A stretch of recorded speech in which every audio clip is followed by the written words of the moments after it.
a true revolutionary is powered by a sense of love, right? And Right, I exactly. came to this career not because I was looking to be in teaching or education. I came to it because it called me, like and wanting to care about my city and my community and young people who may have struggled with things I struggled with or struggled like I struggled.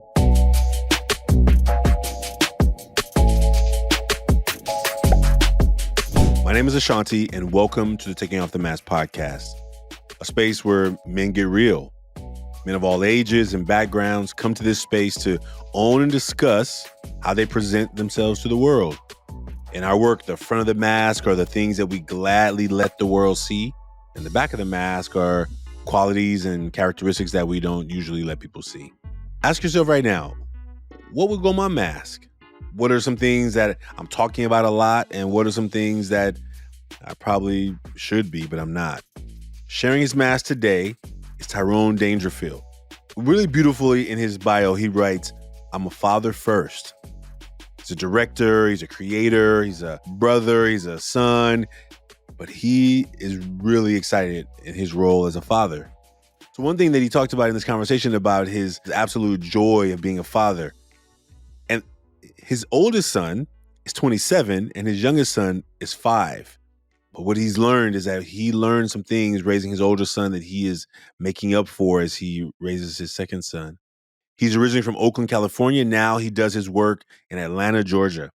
And I really hope you enjoy this conversation. It's really great to have men in these conversations who are willing to express the part of ourselves that we don't get to talk about much. I hope that you find people in your life that you can take off the mask with. If you haven't yet made a mask, you can do that at millionmasks.org anonymously. But today you're going to hear Tab Dangerfield and myself share our mask publicly. Thank you for being a part of the Taking Off the Mask podcast. We'll see you soon. Welcome, Tyrone Dangerfield, to the Taking Off the Mask podcast. So glad to have you. Thank you for having me. The first way we do this is the guest gets to introduce themselves. And so, if you just tell folks what you want them to know about you, what information that you think is important as we get ready to jump into this conversation about these masks, we look forward to hearing about you and learning something about you today. My name is Tyrone Dangerfield, Oakland, California native. I am the managing partner of the Oakland Film Company. We're not right now based out of Atlanta, Georgia.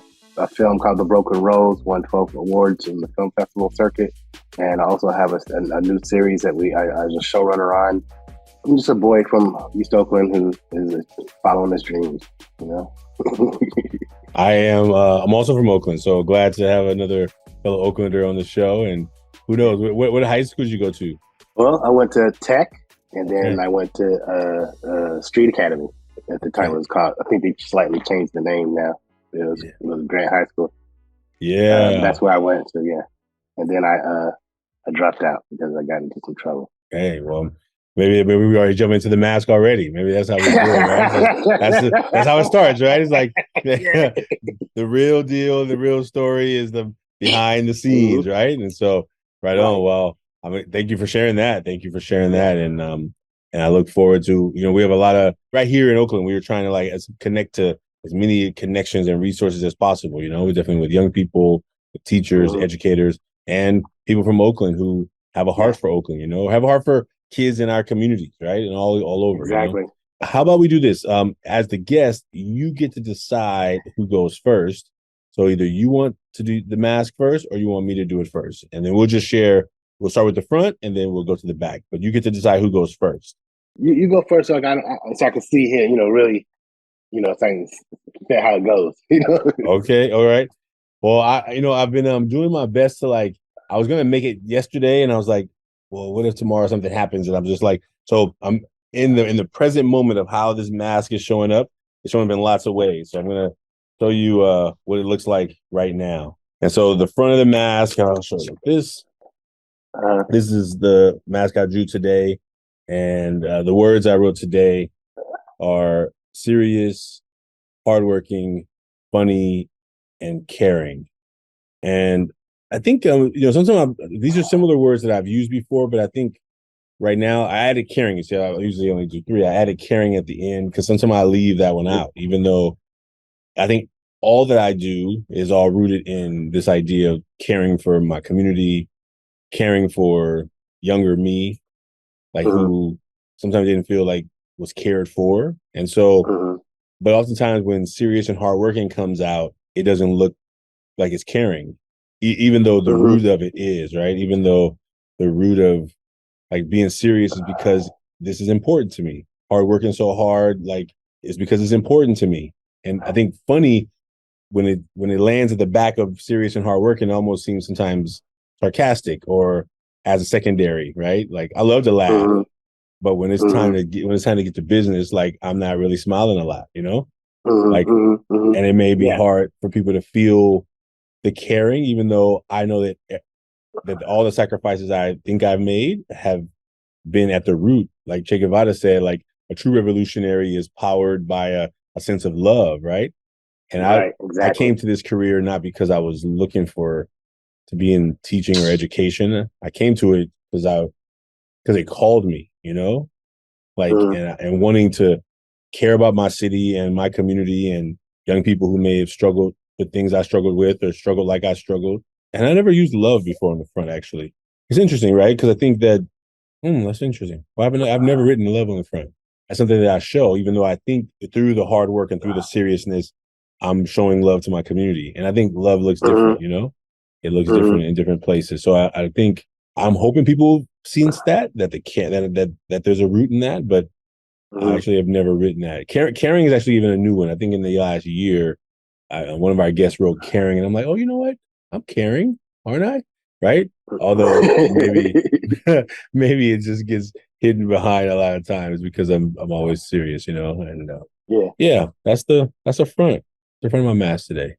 Well, I would Yeah. say, with my mask, it would be focused, happy, and fun. That's how I like to I show it. And that's kind of how I feel. Like I feel kind of like I have fun. I also feel like I smile, show the smile. That's what I show everyone, and I'm Mm, focused. My eyes are really focused. I always try to say that with being focused. That's why I always let people always can see that about me. Because especially coming from Oakland, I always tell people we're like the very prideful in Oakland, right? mm, And then, but we also love to show. We've always been like showing people how we are having fun while we're focused on what we're doing. And so that's how I always show everywhere I go. I like that smile. They see my eyes, and then they see that like it's a fun, happy, and it feels like I'm happy and focused on being happy. I guess and I kind of feel that now, and I feel that now on the outside. right on. Yeah. Thank you for that. And I think even when you talked about like the pride, like from Oakland, right? Mm-hmm. Like you, since you're not living here right now, how do you think does that show up? How does that? Do people notice in certain characteristics that you have that?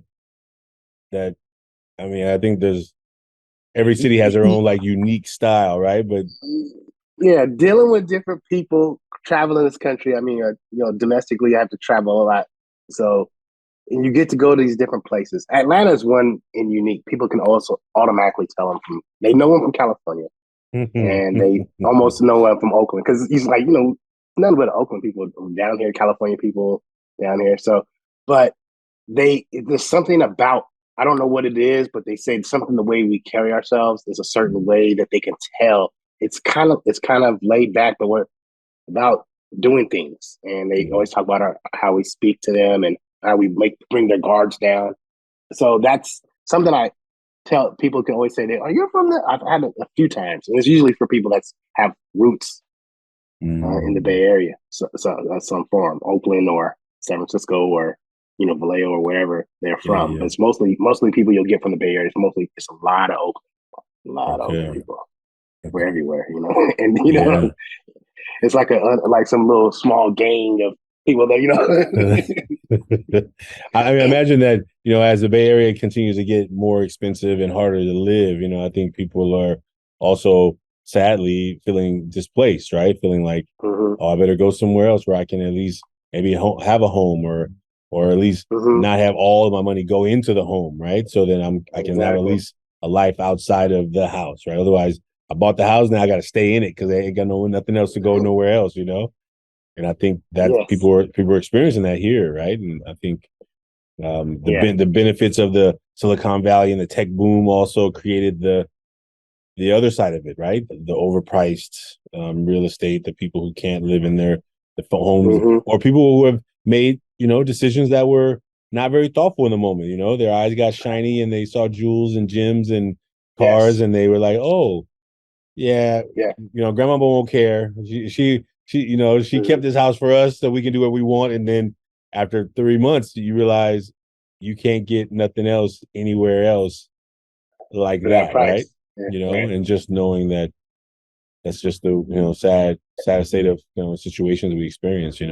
It's very sad. And then you start seeing the different that your dollar just goes further in other parts of the country. Yeah. That's a sad thing. But then on the flip side, the other day I was thinking, I said, am I a gentrifier now? Since I am coming from, I had to think about this because I'm going to a place where it's cheaper. I'm enjoying. I was like, wow, this is I was like, this is how I felt. This must be how I felt in the Bay Area.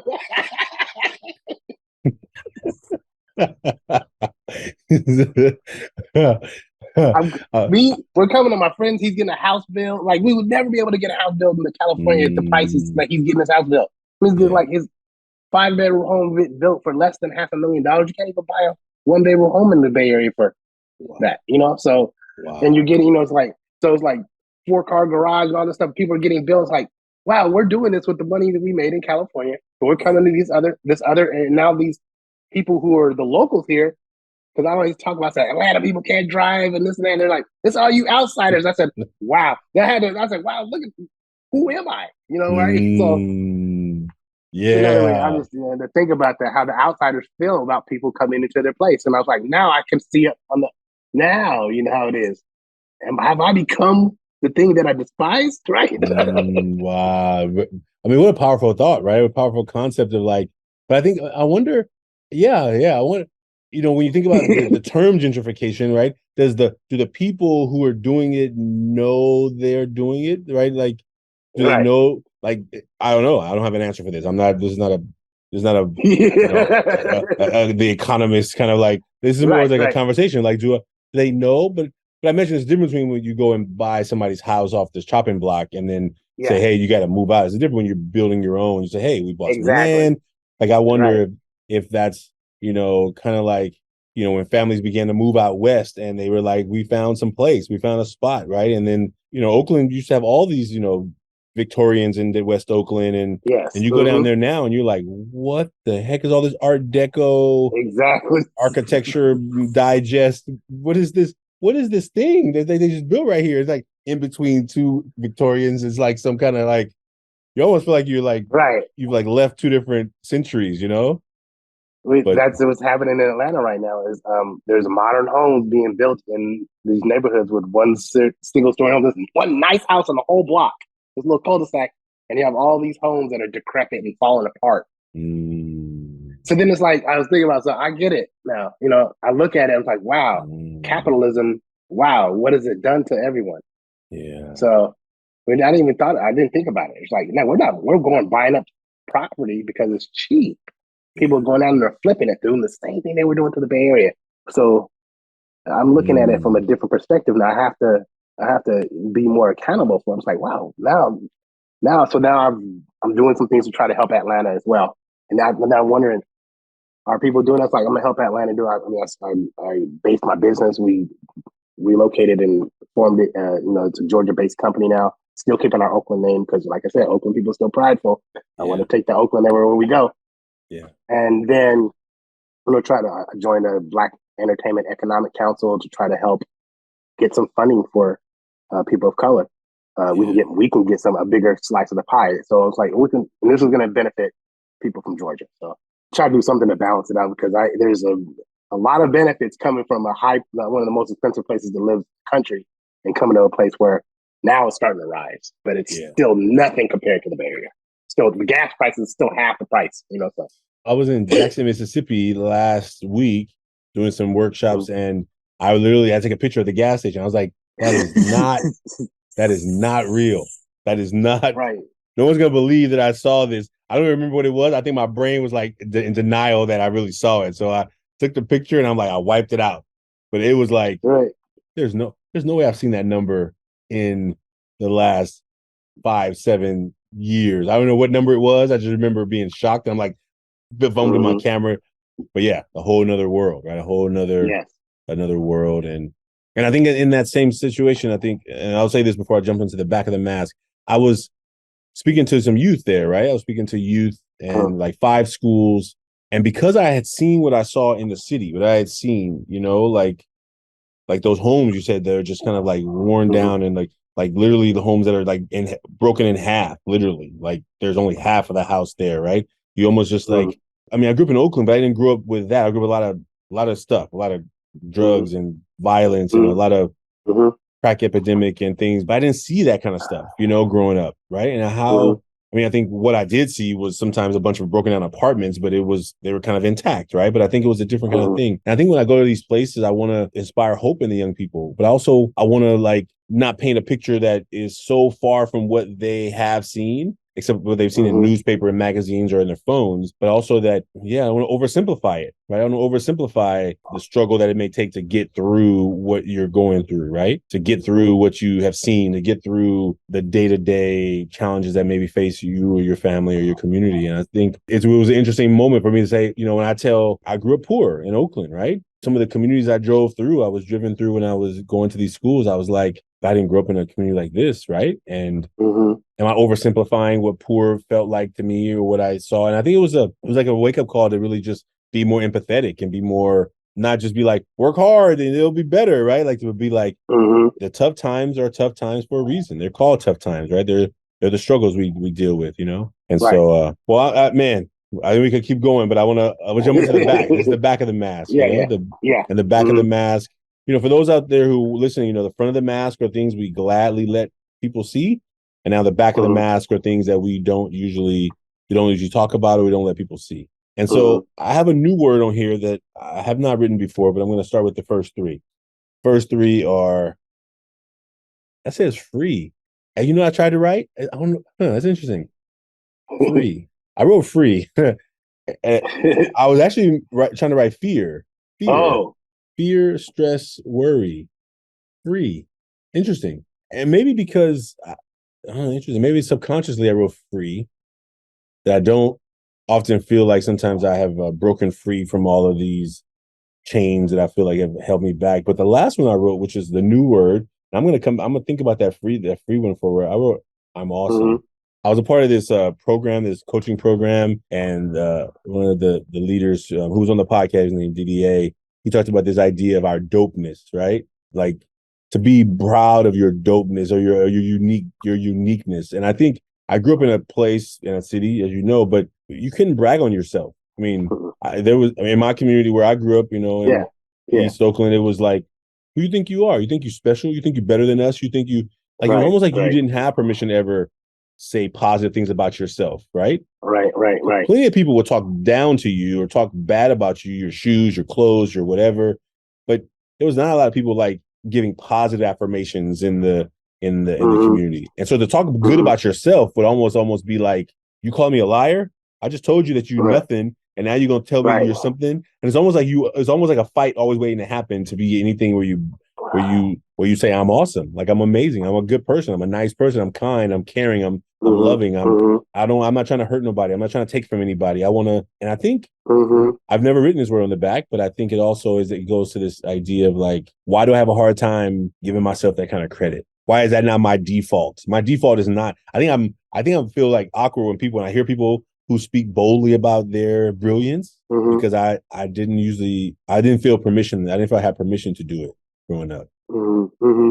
And Right. so to write it was actually kind of hard, but it's something that I think I have some talents that I've been maybe holding back, or I've been afraid to like fully show, because I'm like, who do you think you are, Shanti? I self-judge myself before I give anybody else permission to. And I'm kind of tired of that. I'm trying Yeah. to break free. I'm really literally trying to break free from all those old messages that don't serve me anymore, but they still feel very powerfully holding. So that's part of my journey today. And that's the back of my mask. Yeah. I mean, I hear you on that because it can reminds me of I don't like to. I don't. On my back of my hand, if you see tears, I don't allow people to see me. Worry, crying, and also don't allow them to see what I'm really doing. Like, I don't know if it's a sneaky thing. Like, if I'm doing something, I really like to keep it secret. So I don't let them see my true. Like, if I feel really confident about something, it's like a poker. It's definitely a poker face all the time. I'm typically reverse, like, because when you said something earlier, when you were talking about how you don't want to, whatever, like, it's just totally flipped. I don't know, like, if I'm happy, I'm very happy. I may actually really be sad, and I know how to mask it very well. I know how to get through and just, shrug through the day, and that's really, I don't allow this. It's really straight poker face. You're not going to see somehow through life. I don't know. I'm trying to figure out when I learned how to just. I think it may have happened as far as a teenager, but how to just detach and get through things. There's a lot of things you have to get through, and I know that. So they will never know. I've seen a lot of male suicides in the past years, and people are saying they didn't even know this person. I've ran into some people, and it's like, I did not know this person was hurting so bad. We had a great time, laughed, drunk, and a week later they were gone. And I could see that.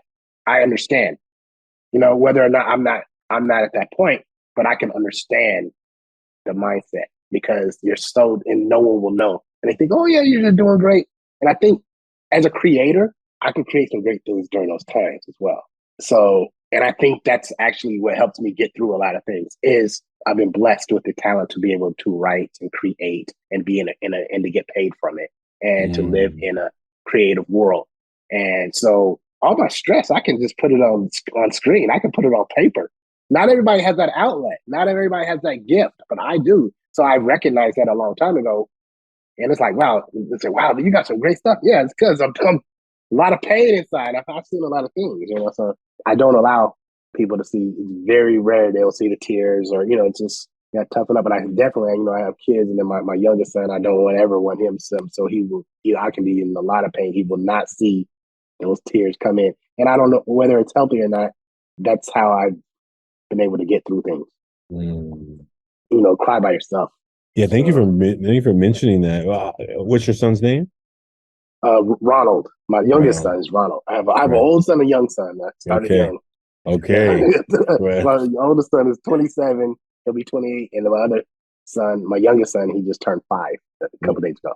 Congratulations. Right, yeah. Congratulations.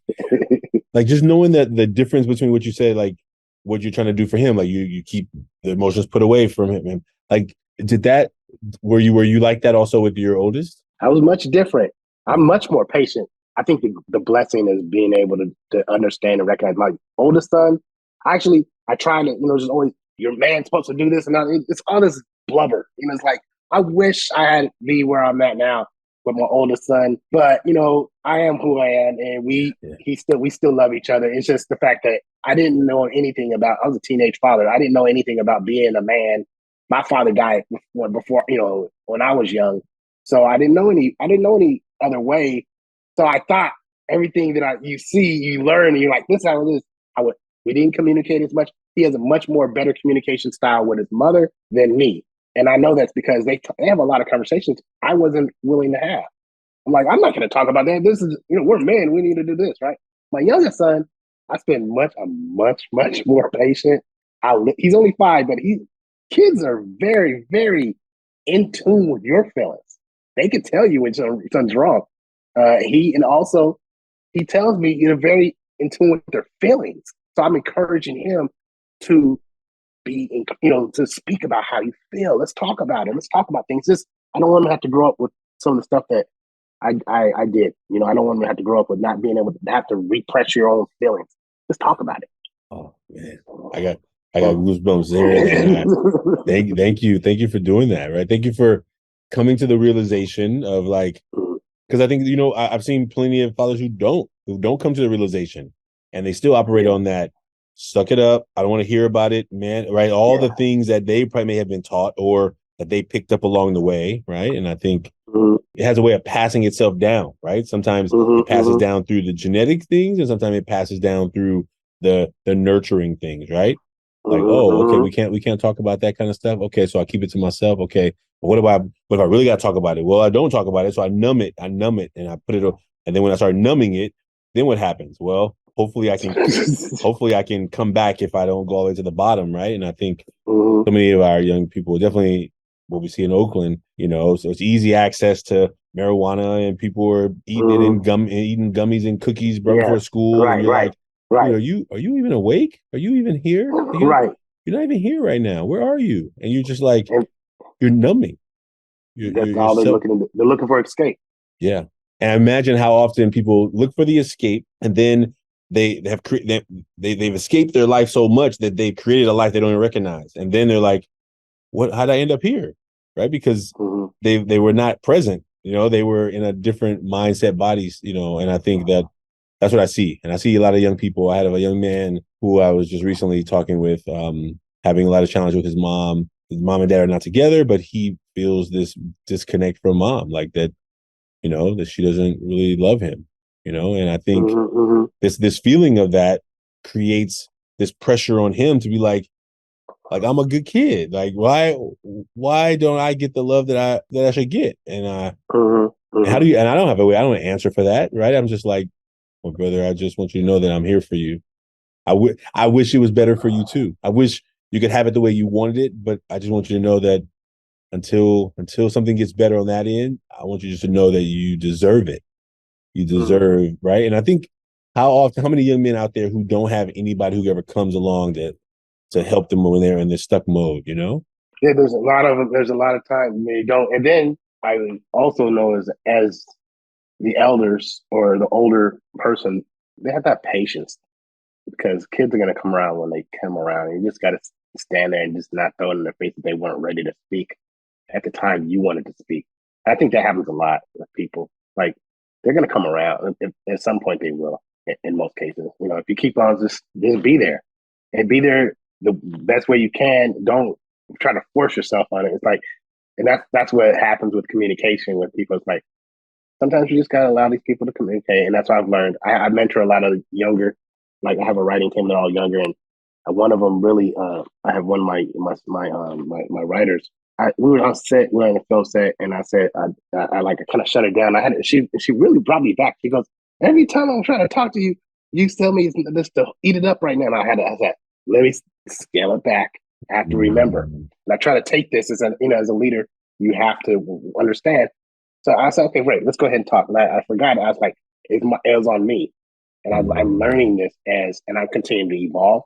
So, and it's the same thing. I forgot. I have to speak to them like a child and speak like as a human. Is like just quit shutting people down because she needed me at that time. So then but then she brought me back, and that's why I love these views because they teach me more about myself. Yeah. Because that's why I said like, these kids are really in tune with their feelings. And I'm talking about I call kids 20 in their 20s, to me. So and they're really in tune. They know what's going on with them. Yeah. But we have to adjust our ears to listen. We have to listen. If we open up and listen, we can see. It's like, wow, they have so much to teach us, even though we're teaching them. Yeah. Like my grandfather always said, these kids are the real teachers because they're always testing you. Right? Yeah, that's right. Yes, always. I like that statement. I got to write that down. They're the real teachers because that's powerful. Always, it's really it's the truth because they're testing their limits. They're testing to see who's going to be there for them. They're always we're always there to serve them. So, and that's what I learned. Like my son, my oldest son, our communication has gotten better over the past 5 years. So the thing about it was he lived with his mom. Then I got custody of him when he was 8. He lived with me, and like I said, I didn't know anything. I was just young, And so then we had a different, So he was always yearning for this. He wanted to talk, and I wasn't available to speak. And so, like, I was there, but not there. If that makes sense, right? Yeah. I had my own things I was dealing with. My mind wasn't right. It was like I wasn't like emotionally there. I didn't have the outlets that I needed. And so I kept a lot of stuff inside. So life was eating me inside. And so, but then over the years, you get to understand I had my own thing against my father. And then even now, it's like, cause my father, he smoked crack, and he died when I was 14.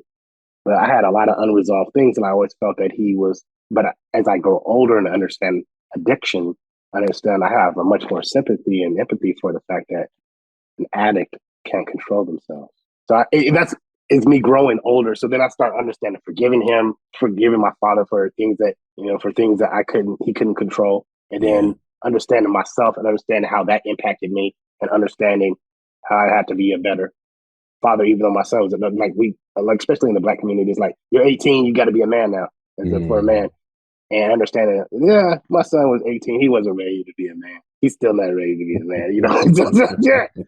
So I still gotta be. It's a different type of parenting, understanding that, and then understand I'm doing it again with the young one, and they both love me. So I just like, how am I going to be mentally there, not just physically there, mentally there, and be mentally in tune with these young Black males who need that guidance.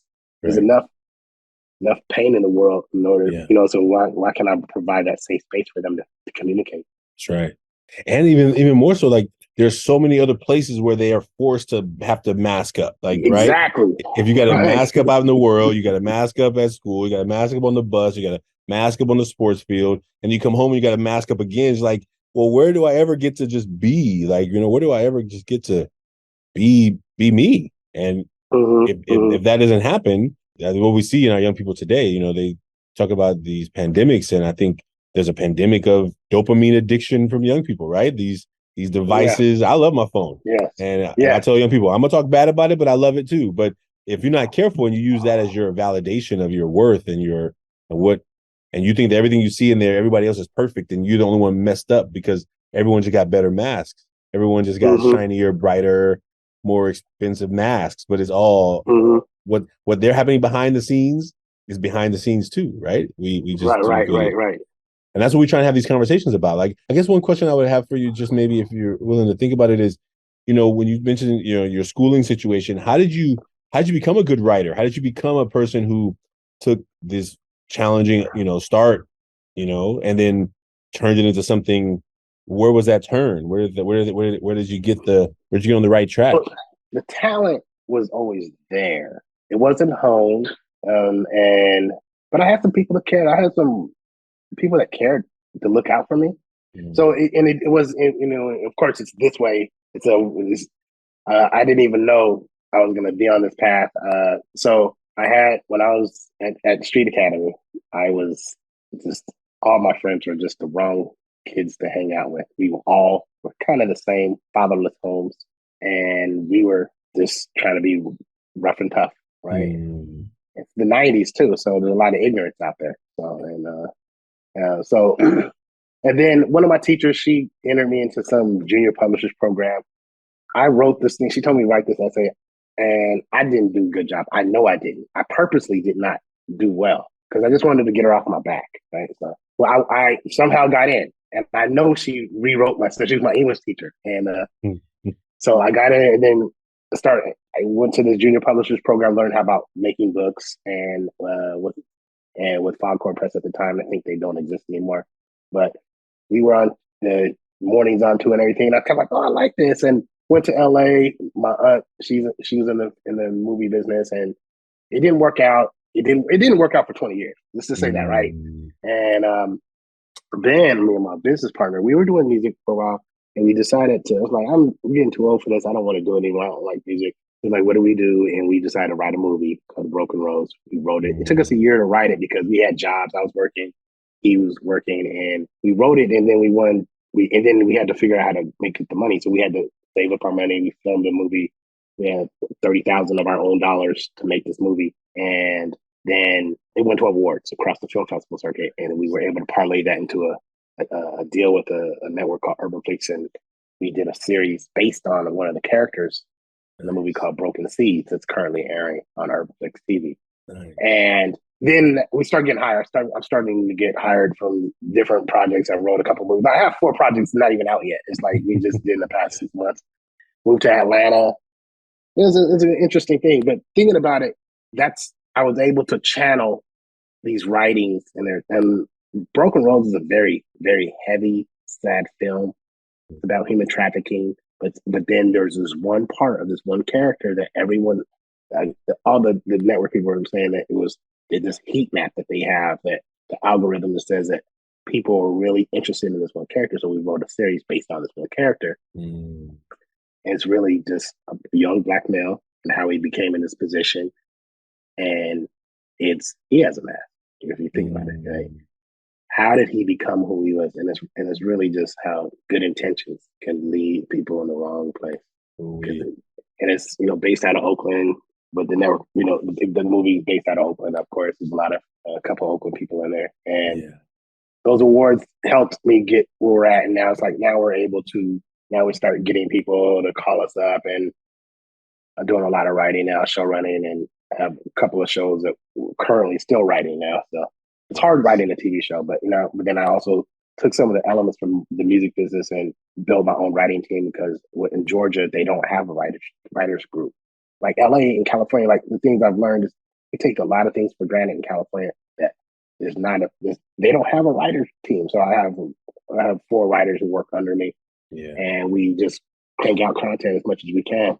Thank you. First of all, thank you for sharing the journey. I think, sometimes when young people either listen to the show or like we talk to men from all over the world, but all from all backgrounds. And like, sometimes we miss the part where it's like, but then how did you jump? How did the jump happen? Right. Cause some of the young people are in the messy part. They're in the part that's all like that. And you're like, where are you? Like, what have you ignoring? What are the talents that somebody tried to bring forward, but you resisted? Or like, how do you help young people begin to like nurture their own brilliance, right? Their own dopeness, right? And I'm good at helping people bring out their dopeness. I think that's why I feel it so deeply in myself when I'm like not letting myself do that, right? But I think it's the gift that God gave me to like see the good in people, right? And I think it's also my it's the thing I have to work on the most, right? The thing that I'm really good at is my own medicine. It's like I'm not even using my own medicine sometimes, Right. Yeah. It was a journey, man. It's because being a teenage father, and then just I moved, and then I was caught up in just women and just all the things that I just all these things, just all these vices. And I was never into drugs or anything. It's just I partied a lot, and so it's like being in the lifestyle all the time. And then I decided, and then it's like I get tired of it, and then I was trying to be a father at the same time. And then you always think, I always knew that I had the greatness in me. That's the thing. I've never lacked self-confidence. Yeah. I feel like that's one of the things. I feel like I can will myself to whatever I need to get done. Like even like we had an investor, they dropped out. Investors aren't the toughest thing for any, like getting people to give you money for your dream. Getting investors is very tough. And I've had investors at the last minute just drop out. So we just had to figure it out. And like just believing. And I think that's one of the toughest things, believing that you can do it. And also taking that step. Very scary, especially when you have a family to look after. And you have a family to look over. You need that family unit to say, you know what? If we fail, we fell in together. Because that's where the finger point starts, right? So, and I fell for a minute, So my woman at the time, she had to believe in me. She carried me for a minute because all the money went into this movie. None of the other family, no family would give us money. So and then at that same time, and I was very worried. And you talk about that, I had to never show that I was worried, because people are looking at you to lead them out of this this wilderness. Yeah. The moment of like, I think I know where I'm going. And you just I didn't know where like, I didn't know where we were gonna go. Were we already over here? Where are we going? Right? You like, we're just circling back around. Like, and then they're asking you, it's going to work out, right? And like, yeah, it's going to work out. You're trying to say as confidently as you can, Yeah. Oh. I had no idea we was going to be successful. So, man. Yeah. Congratulations on the journey, right? And I think you now that have gone on that journey, you get to help somebody else, right? You get to help, you can help me, right? I get to learn from you as Yeah. okay, I'm in the messy part right now. Yeah.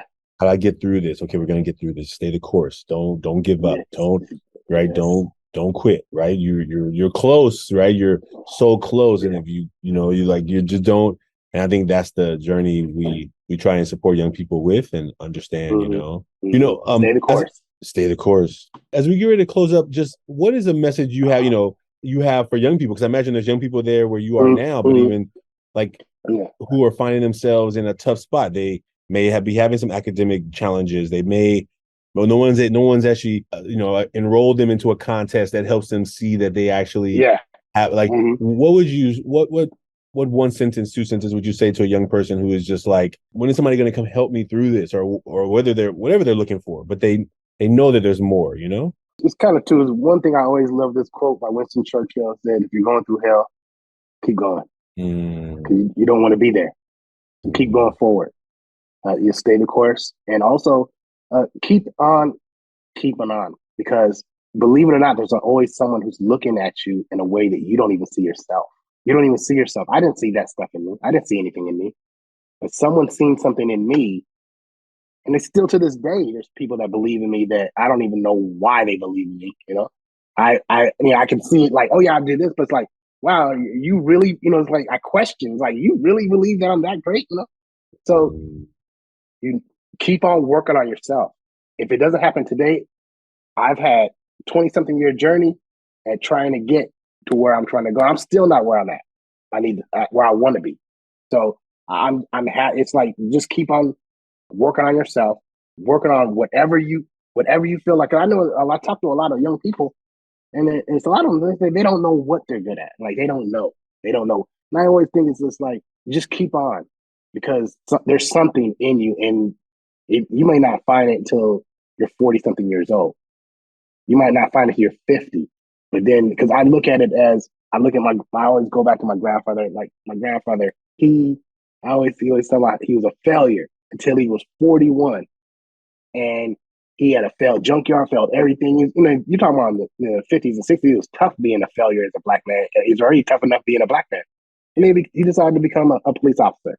He was one of the first San Francisco police officers that were black. And then he was able to be part of a landmark case that sued to get women and minorities. But that was his calling. His calling was to help. That was his calling. And at that point, and from there on, he's still alive. He's 90-something years old. But he didn't achieve any type of so-called success till he was in his 40s. Yeah. And it's okay. It's okay to be a late bloomer. It's okay. That's the thing they have to worry about, is the social media makes it seem like something. And I'm going to tell you right now, a lot of these very popular social media people you see, they're not doing as well as you think. That's something I do know.